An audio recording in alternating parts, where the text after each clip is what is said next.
गलत डिसीजन ले लेते हैं आपकी एज में। कितनी बार मैं देखती हूँ कि बच्चों ने गलती में शादी कर ली, फिर आगे बड़ा दुखी होना पड़ा। तो ये दो चीजें पैरामीटर हैं, आपका चरित्र अच्छा होना चाहिए और आपकी काबिलियत जो आपने प्रूव करके दिखाई हो। वो ये नहीं कि काबिल आप है बस आप ही जानते हैं, ऐसा नहीं होना चाहिए।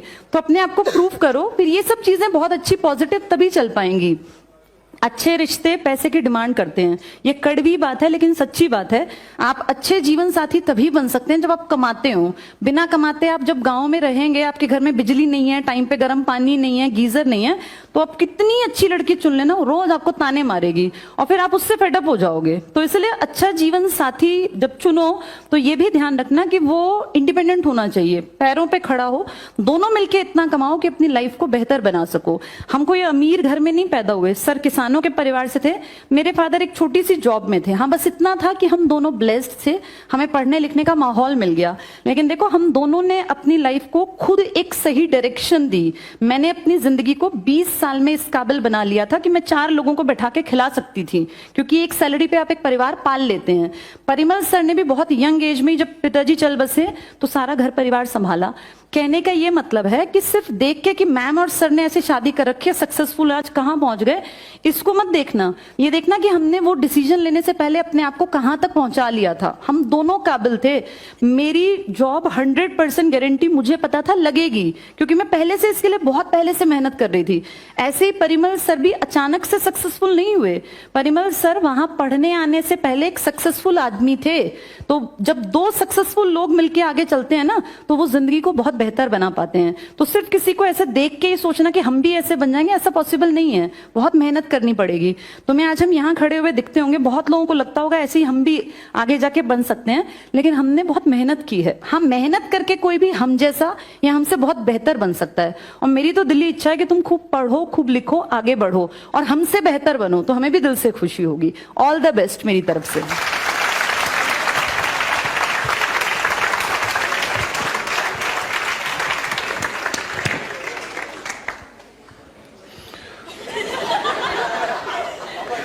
मैं जो उस दिन भी कह रहा था और आज भी कह रहा हूं, ये काबिलियत हर एक आदमी को रखनी चाहिए।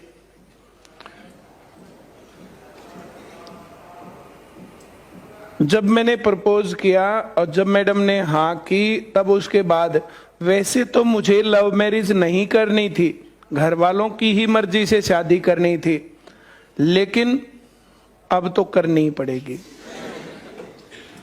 मैं जो कह रहा हूं समझ में आ रहा है? और कार्ड देने पर पिटाई करने वाली और ये सब चीजें दिखती तो है ना, या नहीं दिखती बिहेवियर में? क्यों? एक कोई कहे बोला तू सुमन ने जाना है, बोला कौन सी आइसक्रीम के चक्कर में किया, तो के पास से मोटरसाइकिल पे बैठ ले थी। या जिसकी ये इमेज कि बबीता त्यागी तेरे पीछे हो ही नहीं सकता। उसके बाद हमारी जो जैसे कोचिंग पूरी हो गई, कोचिंग पूरी होने के बाद हम जर्नली हर रोज मिलते थे। क्या होगा, एक आधा दिन बीच में मिस होता था, तो जर्नली मिलते थे। तो विक्रम के पास मुझे कोई काम था, विक्रम के पास मैंने फोन किया और उधर ही जो है नजफगढ़ का वो था, तो उधर ही मैडम जो है जटीकरा गांव की थी। तो फिर मैंने कहा कि मुझे नजफगढ़ आना है और ये काम ऐसे, एक छोटा सा काम था। बोले इस काम के लिए नजफगढ़ आएगा? नहीं, मुझे आना ही है।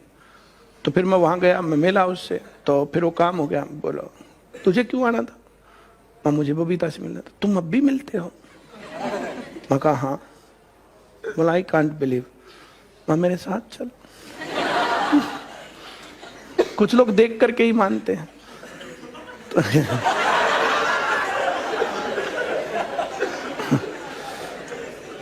उस दिन मैडम जो है जैसे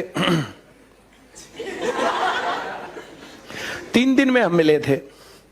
3 दिन में मैडम ने एक तो जो अपने बाल छोटे कर लिए, जैसे जो बड़े बाल थे तो छोटे कर लिए, गर्मियों का टाइम था, और बाल छोटे करके और 3-4 दिन तो खूब हलवा दे मुंह जो है जैसे था ना तो पूरा गोल, तो मोटी हो गई। अब उधर से आई, अगर ये ना बोलती तो मैं सोचता कि उसकी बहन है।